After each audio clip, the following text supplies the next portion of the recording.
नमस्कार। देवरिया की आवाज रेडियो केसरी से प्रस्तुत है स्थानीय हालचाल।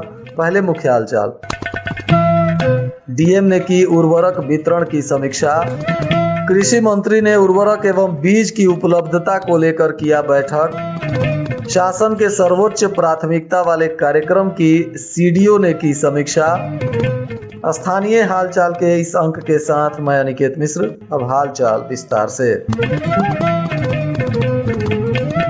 देवरिया के जिलाधिकारी जितेंद्र प्रताप सिंह ने आज कलेक्ट्रेट के स्थित कार्यक्रम में रबी बुआई को लेकर उर्वरक की उपलब्धता एवं वितरण की समीक्षा की। उन्होंने कहा कि जनपद में पर्याप्त मात्रा में उर्वरक उपलब्ध है। शासन की नीति के अनुरूप किसानों को प्राथमिकता के आधार पर उर्वरक उपलब्ध कराया जा रहा है। डीएम ने वितरण व्यवस्था को भी किसानों के अपेक्षा और भी अनुभवी तथा प्रभावी बनाने के संबंध में आवश्यक दिशा निर्देश दिए हैं। जिलाधिकारी ने बताया कि जनपद के कृषकों को उचित दर पर और समय से यूरिया एवं फास्फेटिक उर्वरक उपलब्ध कराने के लिए रबी सीजन में जनपद को नवंबर माह में आवंटित डीएपी का लक्ष्य 9,300 एमटी था, जिसके मामले में 17,380 एमटी की उपलब्धता सुनिश्चित कर दी गई है। उपायुक्त उद्योग विभाग के अभय कुमार सुमन ने बताया कि जिला स्तरीय उद्योग बंधु एवं कानून सुरक्षा व्यवस्था समिति की बैठक जिलाधिकारी की अध्यक्षता में 29 नवंबर को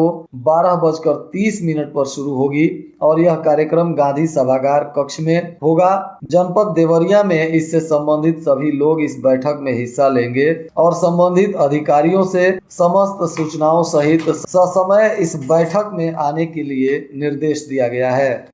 जिलाधिकारी ने कहा कि जनपद में यूरिया एवं फास्फेटिक उर्वरकों के विक्रय केंद्रों के निरंतर निगरानी में किया जा रहा है। जनपद में अब तक कुल 503 उर्वरक बिक्री केंद्रों पर छापे की कार्रवाई भी की गई है, जिसमें कुल 127 नमूने भी एकत्रित किए गए हैं और जनपद के कृषकों को उनकी जोत बही से अधिक डीएपी उर्वरक बिक्री करने के कारण 5 फुटकर उर्वरक विक्रेताओं क्रमशः Messrs Anjali fertiliser, Rampur Messrs fertiliser, centre Rampur Messrs Janata Khad Beej Bhandar और बनकटा जगदीश मेसर्स बालाजी फर्टिलाइजर और बैकुंठपुर एवं मेसर्स गुप्ता ट्रेडर्स तथा रामपुर बाजार में बनकटा का उर्वरक लाइसेंस निलंबित कर दिया गया है।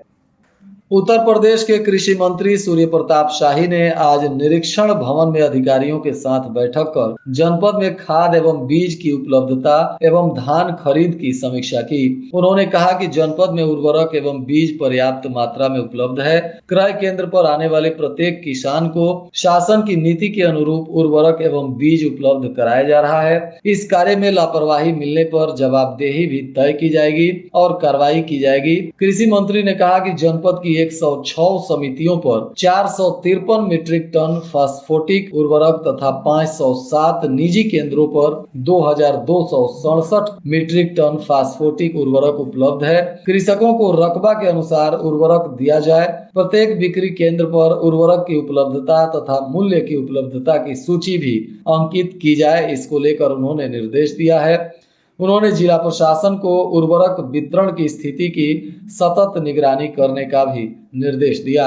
कृषि मंत्री ने केआर कॉर्पोरेटिव सहकारी समितियों के माध्यम से हो रहे उर्वरक वितरण की जानकारी ली।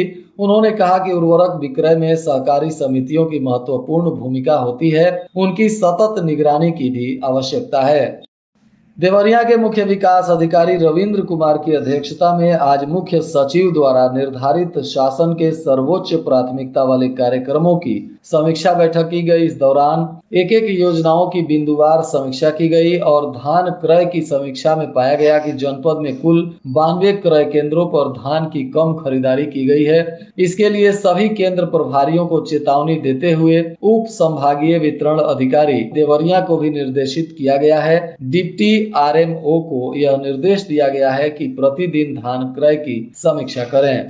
अधिशासी अभियंता उत्तर प्रदेश जल निगम ग्रामीण देवरिया अखिल आनंद ने बताया कि हेतिमपुर पेयजल योजना का निर्माण कार्य 15 वर्ष पूर्व कराया गया था। इस योजना में 4 केजीएफ CM2 की प्रेशर का पीवीसी पाइप प्रस्तावित था। हर घर नल जल का प्रावधान न होते हुए पहले मात्र सार्वजनिक स्टैंड पोस्ट का प्रावधान था। इस योजना के मेंटेनेंस रख रखाव हेतु कोई प्रावधान नहीं था, किंतु वर्तमान में जल जीवन मिशन के गाइडलाइंस के आधार पर पाइप लगाते हुए सभी घर को नल से जोड़ने का कार्य कराया जाना है। इस योजना के मेंटेनेंस और रखरखाव का काम भी एजेंसी के द्वारा 10 साल तक किया जाएगा। 41 परियोजनाओं के रीऑर्गेनाइजेशन का प्राक्कलन शासन स्तर पर स्वीकृत प्राप्त हो चुका है। कवर एग्रीमेंट की कार्रवाई शासन स्तर से होते ही 1 माह के भीतर योजना पर काम शुरू कर दिया जाएगा, जिसके वजह से लोगों के घरों में नल का जल जल्द ही मिलना शुरू हो सकेगा।